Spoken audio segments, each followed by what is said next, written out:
The forest was thick with the scent of damp earth, the towering trees forming an impenetrable wall of darkness. The sound of heavy breathing and dragging footsteps echoed through the night. A man, his face cold and unfeeling, moved steadily forward, gripping a thick rope in his hands. The rope stretched behind him, leading to a frail, sickly bear that stumbled with every forced step. The creature was barely clinging to life. Its once powerful limbs trembled under its own weight. Its matted and dull fur bore the signs of illness and exhaustion. Every now and then, it tried to resist, planting its paws firmly into the ground. But the man yanked the rope harder, forcing it to move. The struggle was futile. The bear no longer had the strength to fight back. The man's expression remained indifferent as he pulled his burden deeper into the wilderness. He knew exactly what he was doing. He had no use for a weak, dying bear. Killing it himself would be a waste of time and effort. Instead, he had devised a simpler plan, one that would rid him of the animal without staining his own hands. The deeper he ventured, the quieter the forest became. It was the kind of silence that made even the bravest hesitate, the kind of silence that whispered of lurking dangers. But the man did not stop. He had chosen his spot carefully. Here, away from prying eyes, nature would do his bidding.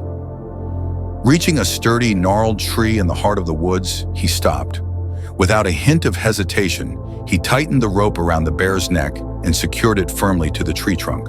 The bear barely reacted, its head hanging low. Its breath was ragged. It was too weak to resist. The man stepped back, wiping the sweat from his brow. He eyed his work with satisfaction. The bear was helpless, completely at the mercy of whatever fate had in store. Wolves would find it. They always did. They were scavengers, opportunists who could sense weakness from miles away. He knew it was only a matter of time before they arrived. Drawn by the scent of vulnerability, the bear wouldn't last the night. He took one final glance at the doomed creature. There was no pity in his gaze, no remorse, just a cold, calculated decision that this was the easiest way to dispose of a useless animal. Without another thought, he turned and walked away, disappearing into the shadows of the forest. Behind him, the bear remained motionless, the rope around its neck keeping it prisoner. Its breathing was shallow, its body unmoving. The silence of the night stretched on, unbroken and watchful. But the forest was never truly silent. Unseen eyes had already taken notice of the cruel act. And though the man believed he had left the bear to die, the wild had its own rules. Fate had its own plans. The night was just beginning. Nightfall wrapped the forest in suffocating darkness, the air thick with the scent of damp earth and old pine. The wind carried a deep chill, rustling through the trees in hushed whispers, as if nature itself was holding its breath. The bear, tied to the tree, barely stirred. Its body was motionless, its strength long drained.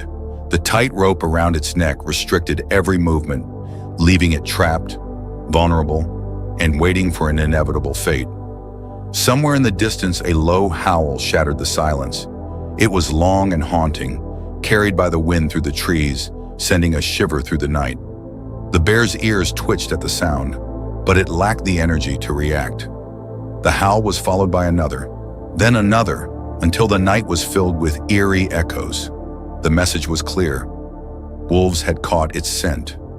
Predators thrived in the wilderness, and wolves were among the most merciless hunters.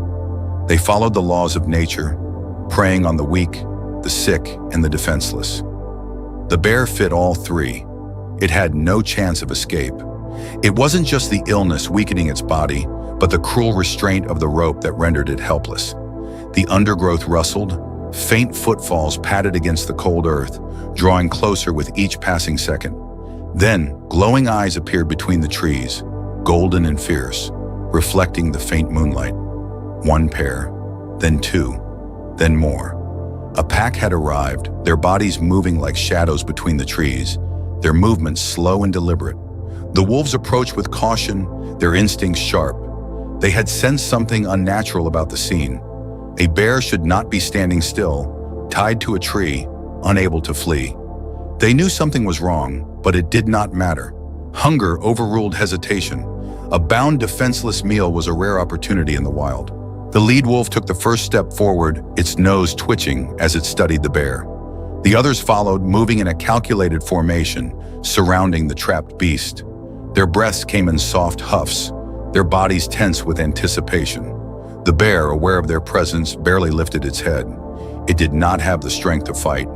The illness had drained it, and the rope had sealed its fate.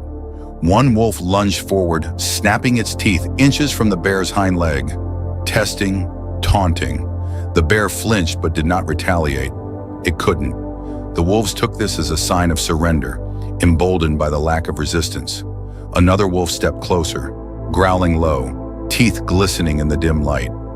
The bear let out a weak, pitiful sound, more of a whimper than a growl. It was not the sound of defiance, but of defeat. It was the sound of an animal that had already accepted the end. The wolves knew the sound well. They had heard it before from dying creatures that could no longer run. They would toy with it, push it, force it to react before delivering the final bite. The lead wolf crouched, muscles coiling, ready to strike. The others followed, fangs bared, eyes gleaming with hunger. Then, just as the first wolf prepared to lunge, something shifted in the forest. A low, deep sound rumbled through the trees, barely more than a vibration in the air. It was not the growl of a wolf. It was something heavier, deeper, filled with an authority that sent an unspoken warning. The wolves hesitated, their bodies stiffening, ears perked in alert. The bear, though weak, sensed it too. A presence. Something was watching.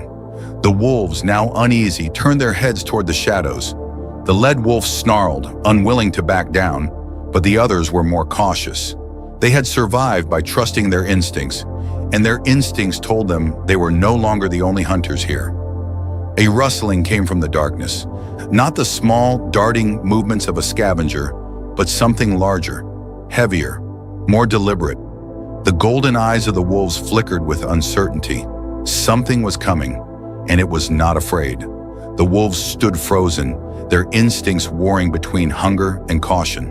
The forest had suddenly shifted, the very air thick with a presence that did not belong. The lead wolf still crouched low, flicked its ears, scanning the darkness.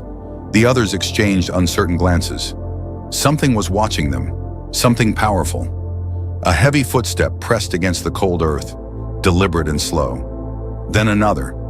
It was not the quick, nimble movement of a predator in pursuit. It was controlled, measured, like a force that knew it had nothing to fear. The wolves turned their heads, their eyes narrowing into the void between the trees. A shadow shifted, blending in with the thick trunks, its shape massive, yet eerily still. For a moment it seemed as though the forest itself had taken form. Then, as the moonlight broke through the shifting clouds, the shape became clear.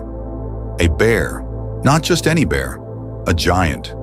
Its fur was thick and dark, its muscles rippling beneath its coat. It stood at the edge of the clearing, its breath steady, watching. It had been there longer than any of them had realized, observing in silence as the scene unfolded. The wolves tensed. This was not part of their hunt. They had not planned for this.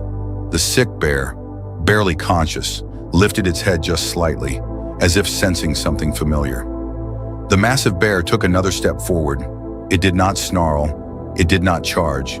It did not need to. Its presence alone was a warning. The wolves were not afraid of a dying bear tied to a tree. They were not afraid of prey. But this was no prey. This was something else entirely. The lead wolf, still locked in its hunter's crouch, bared its teeth in defiance, unwilling to abandon the meal so easily. It let out a short, sharp growl, testing the intruder's resolve. The bear did not flinch. Another step. The lead wolf hesitated. The rest of the pack shifted uneasily, their ears flattening against their heads. They were experienced hunters, and experience had taught them that not every fight was worth the risk. The bear exhaled, a low, deep sound that rumbled through the clearing.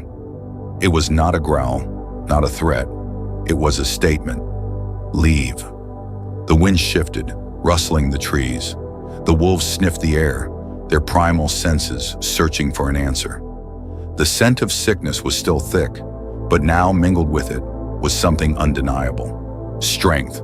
The pack was at a crossroads. They had come expecting an easy kill. What they had found instead was something far more dangerous. A minute passed, stretched thin by the weight of uncertainty. The wolves' eyes darted between their leader and the massive bear, waiting for a decision. The lead wolf growled once more, but this time it was softer. A final test of dominance. The bear did not move, did not blink, did not acknowledge the challenge at all. The decision was made. One by one, the wolves backed away, their glowing eyes still locked onto the bear. The leader lingered the longest, its instincts battling against the loss of a sure meal. But hunger alone was not enough to risk death. With a final snarl, it turned and vanished into the trees, the rest of the pack following in swift, silent strides. The clearing grew still once more. The wind whispered through the trees, carrying away the last traces of tension. The giant bear exhaled again, its breath warm in the cold night air. Then slowly, it turned its head toward the sick bear still tied to the tree. The dying creature barely stirred, its weakened body unable to react. But something had changed. The predator was gone, and the watcher remained. The forest remained silent long after the wolves had vanished.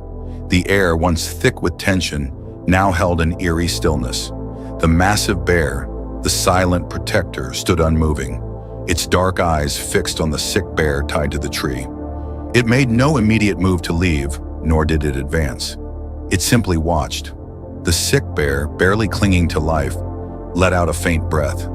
It was too weak to comprehend what had just happened, too drained to understand that fate had shifted in an unexpected direction. The wolves should have been its end, but something had stopped them, something far more powerful. A cold gust of wind rustled the leaves overhead. The rope around the sick bear's neck remained tight, keeping it bound in place. Its body sagged against the tree, exhaustion consuming every fiber of its being.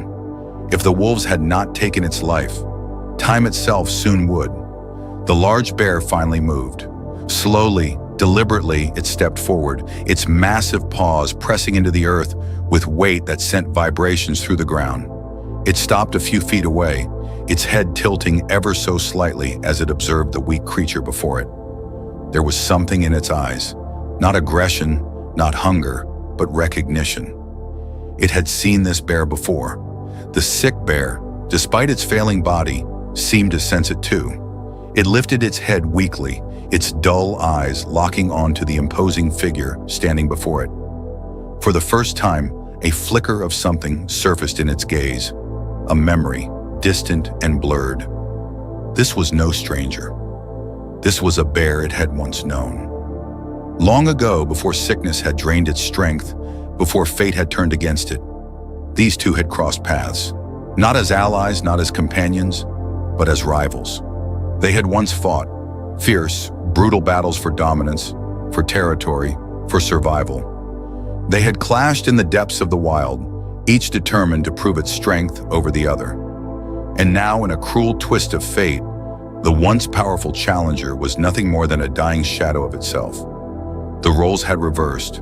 Where once they stood as equals, one now towered over the other, unchallenged and untouched by weakness.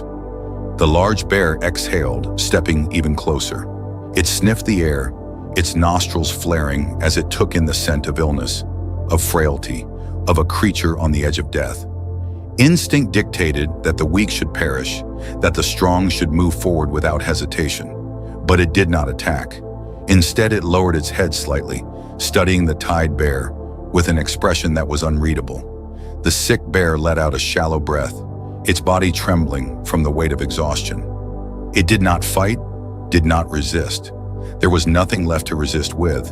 Its time had come, whether by the hands of nature or by the cruelty of the man who had left it to die. The large bear lingered for a moment longer, then turned away.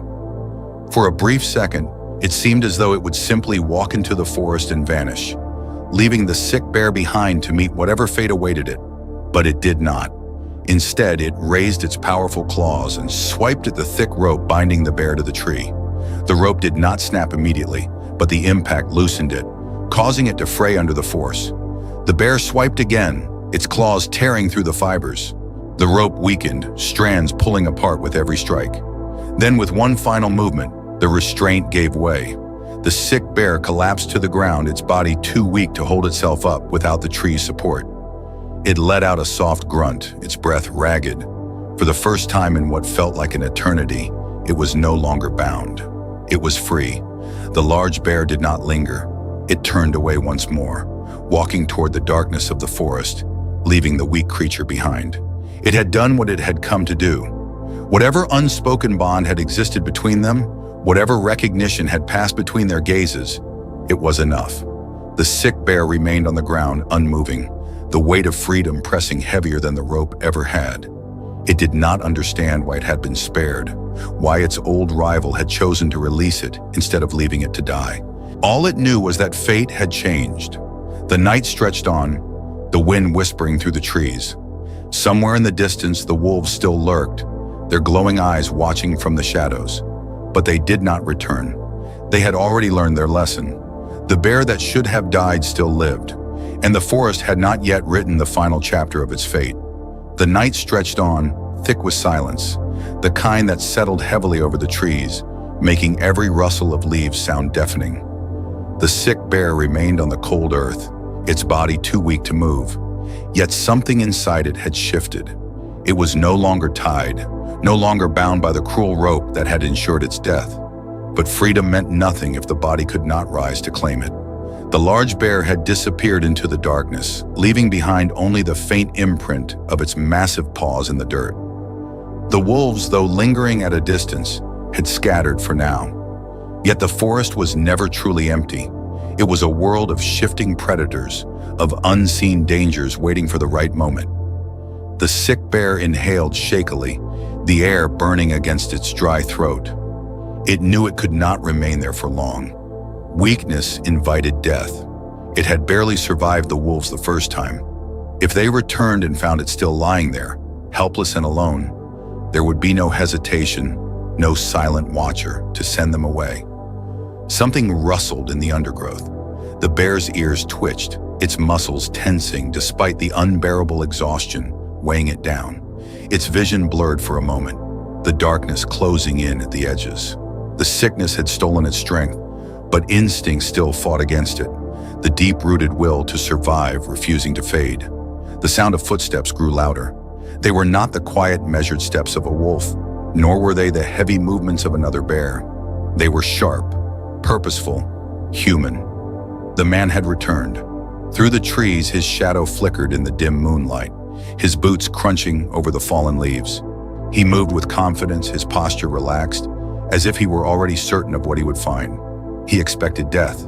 He had left the bear tied, sick and vulnerable, in the depths of the wilderness, where no one would hear its final breaths. He had assumed the wolves would finish the job for him, that nature, as cruel as himself, would do the work in his place. But something was wrong. The rope, once wound tight around the tree, lay torn on the ground. The bear, though weak, still lived. The man halted, his expression shifting from satisfaction to confusion. His gaze darted around the clearing, searching for signs of what had happened. He saw the deep claw marks on the tree, the frayed remains of the rope, the massive paw prints imprinted in the dirt. Something had been here. His breath came short, his hand tightening around the hunting knife at his side. He had underestimated the wild, assumed that it operated by the same laws of cruelty he did. He had thought himself the master of fate. A sound rumbled in the distance, deep, low, heavy enough to send a vibration through the air. The man stiffened, his grip on the knife faltering for the first time. From the darkness, something moved. The same massive bear that had freed the sick one stepped forward, its dark form blending with the shadows until it emerged under the faint moonlight. It was closer than before, standing between the man and the weak creature still lying on the ground. Its breath was slow and deliberate, misting in the cold night air. The man took a step back. He was no stranger to the forest, to the dangers that lurked in its depths. But this was different. This was not just an animal he had stumbled upon. This was something greater, something that had already disrupted his plans once, and now stood as an obstacle once more. The bear did not move, nor did it snarl or lunge. It only stared. The man swallowed, feeling a pressure settle in his chest. He had come expecting a victory, a final confirmation of his power over the weak. Instead, he had found himself standing before something that did not fear him. The bear exhaled, a deep sound that sent a tremor through the ground. A warning. The man hesitated. He could fight, could reach for his weapon, could attempt to prove himself against the force standing before him. But some battles were already lost before they began. The silence stretched, thick and unyielding. Then, without another word, the man took a slow step back, then another. His pulse pounded against his skin as he turned, disappearing into the forest, retreating into the night. The bear did not watch him go. Its gaze had already shifted back to the weak creature behind it. The sick bear had barely moved, its body shuddering with every shallow breath. It had fought for survival without lifting a claw. It had been spared by something greater than chance. The night carried on, the wind shifting through the trees as if whispering the secrets of what had happened there. The wolves would not return. The man would not either. Nature had decided, and the bear that should have died still lived. The night carried a weight of finality, as though the forest itself had borne witness to something beyond the natural order. The sick bear remained on the cold ground, its breaths slow and uneven, the grip of exhaustion pulling it deeper into the haze of weakness. It had survived, but barely. Freedom had come at a cost. It was still too feeble to move, too drained to rise. The massive bear lingered, its watchful eyes locked onto the frail creature before it. There was no threat left to ward off, no enemy to face. The wolves had been driven away, and the man had retreated into the night, his presence now reduced to nothing more than a fleeting mistake. But something still held the large bear there, something unspoken. It took a step closer, the earth shifting beneath its enormous weight. Its dark fur bristled slightly in the cool wind, nostrils flaring as it inhaled the scent of sickness still clinging to the air. It was the scent of a bear that was not meant to survive, and yet here it was. The sick bear barely reacted. Its eyes were half-lidded, its body too depleted to recognize that its greatest battle had already been fought without ever lifting a claw. For a long moment, the large bear simply stood there, observing. Then, in a movement as unexpected as the rest of the night's events, it lowered itself onto all fours, reaching out with one massive paw. The sick bear twitched as it felt something press against its side, a nudge, firm yet controlled. Not an attack, not a test, a push, a gesture meant to encourage movement. Another nudge. The sick bear groaned weakly, its body resisting the call to move, but the pressure did not relent. Again and again the large bear nudged, each movement gentle yet insistent. The frail creature did not understand why. It had never known mercy, never known kindness in the wild, only the constant struggle of survival. For the first time in its life, it was being given a choice. The large bear exhaled, deep and patient, before nudging again. Stronger this time. With great effort, the sick bear stirred. Its limbs felt foreign, numb from the long hours spent tied to the tree, its muscles sluggish with weakness. But the persistent push from the larger bear left no room for surrender. With a shuddering breath, it moved. Slowly, painfully, its front paws pressed against the dirt, trying to gain leverage. The ground felt unsteady, the weight of its own body unfamiliar after being forced into stillness for so long. But the large bear did not stop. It continued pushing, encouraging, waiting. The sick bear's legs trembled violently as it struggled upright. Every inch of movement sent waves of pain through its weakened frame, but it was standing, barely.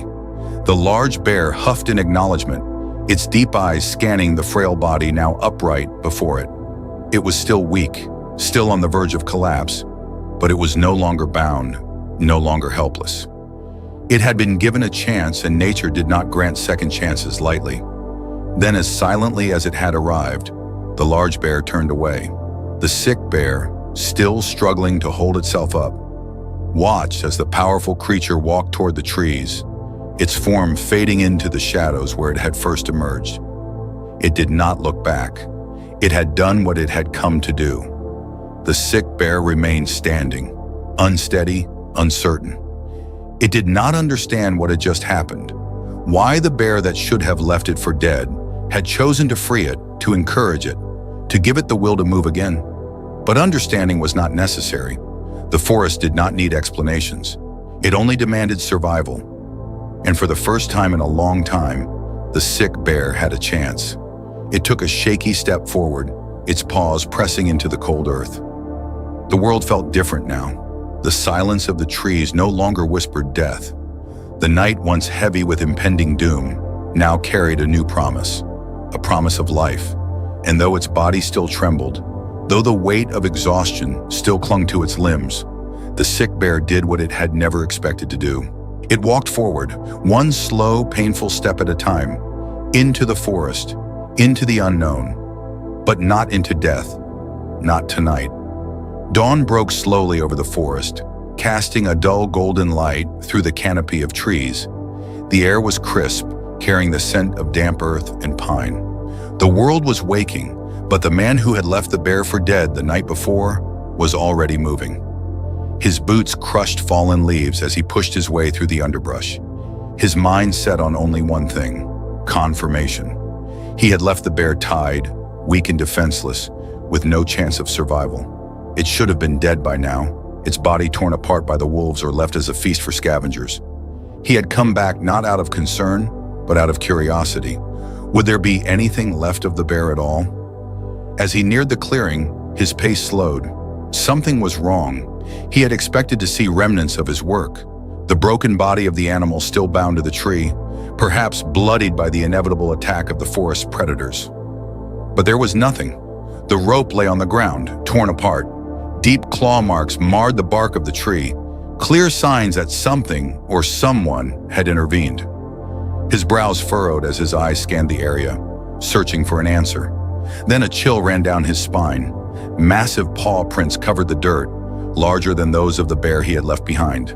They were fresh, their imprints deep, indicating a creature of immense weight and power. He traced them with his eyes, following their direction, and his breath caught in his throat. A low, rumbling growl echoed from behind him. Slowly he turned. The massive bear stood at the edge of the clearing, its dark eyes locked onto him with an intensity that sent fear slicing through his chest. It did not move. It did not need to. Its presence alone was enough to freeze him in place. The man instinctively reached for his knife, but something in the bear's unwavering gaze made his fingers hesitate on the handle. This was no ordinary bear. This was the same creature that had freed the sick one, the same beast that had defied the natural order, challenging the laws of the wild that he had so arrogantly believed he could manipulate. It was not here by accident. It had been waiting. The man's pulse pounded in his ears. He had spent his life believing he understood the forest, that he could control it, bend it to his will. But now, standing before the sheer power of the beast, he realized how mistaken he had been. The bear exhaled slowly, its breath misting in the morning air. It did not attack. It did not lunge. It simply watched. And in that moment, the man understood. He was not the hunter here. He was the intruder. His fingers slipped away from the knife's handle. Without another second of hesitation, he took a slow, deliberate step backward, then another. He did not dare turn his back. Every instinct screamed at him to run, but he knew better. This was not an animal to be challenged. This was nature's judgment. He continued stepping back until the bear's massive form began to blur between the trees. The moment he was far enough, he turned and walked swiftly in the opposite direction, his breath unsteady, his hands trembling. For the first time in his life, he had no desire to return to this part of the forest. The bear did not follow. It did not need to. The man was already gone. The wind rustled through the trees, carrying away the last remnants of the night's events. Somewhere deeper in the forest, the sick bear, no longer bound, no longer waiting for death, was finding its footing, taking slow, unsteady steps toward an unknown future. It was weak, but it was alive. And in the end, that was all that mattered. The forest had made its decision. Nature had answered cruelty with something far greater than vengeance. It had answered with survival.